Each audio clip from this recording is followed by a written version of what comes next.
when I left the classroom, I could legitimately say wasn't supported. I didn't have a place to grow. If you're a teacher out there today and you can't use that excuse.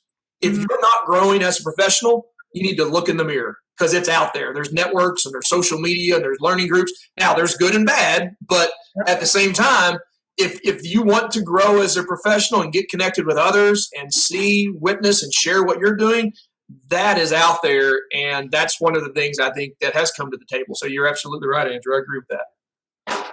I mean, Jamie, just look at, in this little podcast that we've started, I mean, you're our fifth guest. We've had a principal, we've had a classroom teacher, we've had somebody who's talked about recess, we've talked about social media and how to, and now we have an advocacy person here.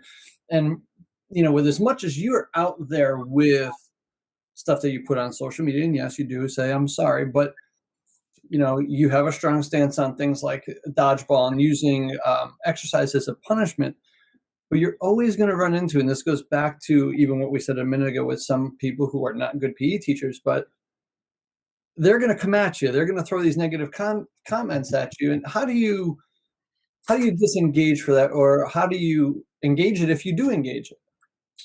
Yeah, I think the key part of that is understanding the purpose and value of social media. So let's start with what I said earlier. It's a great tool for awareness. It's not a great tool for implementation. It's not a great tool for deep dive, right? You build awareness, and then that connection's got to go on beyond that. And so the reality is the great thing about social media, everybody has a voice. The bad thing about social media, everybody has a voice. And so that, and we also see that the last few years play out politically and how divided this country is and how quick people are. And this is not just within the profession, but, even more so. And I know Guy talked about this and how to engage appropriately. But you got to understand that I think there's a couple of key things that we as people, as human beings, have to understand. The easiest thing you can do in the world is to be critical of anybody else. Criticism is the easiest thing in the world to give. And that's one of my leadership things I always say. I don't care if you have criticism. I want to hear your criticism, but you better come with a solution. Don't just tell me how we did it wrong at Kentucky Shape or Shape America. Come with the facts and come with solutions. And then that's a rich dialogue. So oftentimes, if somebody, and they're few and far in between, but when those issues have arisen on social media, especially like dealing with, we elect board members at the state level. You entrust those people to have all the information. Same thing happens at the national level.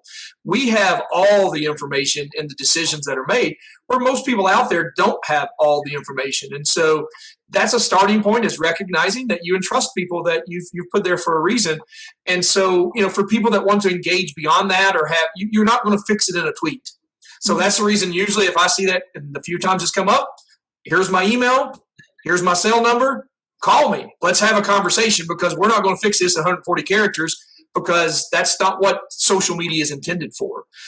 So, staying in the lane and just, addressing that head on, I think is really, really important. And that's just something that's what leadership's about, right? Is engaging in the right conversation and a rich dialogue. And unfortunately, I can tell you that the times I've offered my cell number and my email, I've never once had somebody take me up on it. So they may have stopped their tweet or blocked me or something else, but they've never actually reached out to me with solutions. So.